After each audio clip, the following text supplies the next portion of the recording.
Халық жазушысы, сыншы, әдебиеттанушы, тарихшы, аудармашы, қазақ әдебиеті мен драматургиясының негізін қалаушыларының бірі Ғабит Махмұтұлы Мүсірепов 1902 жылы Қостанай облысы Жаңажол ауылында дүниеге келген.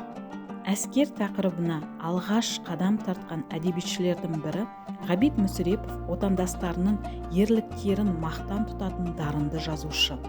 Қазақ солдаты романы қазақ әдебиетін бүкіл әлемге танытты. Алғаш рет 20 ғасырдағы ұлы шайқасқа қатысқан қазақтың жас жігіті туралы шығарма жарық көрді. Бұл қазақ халқының тағдырын баяндайтын үздік туындылардың бірі.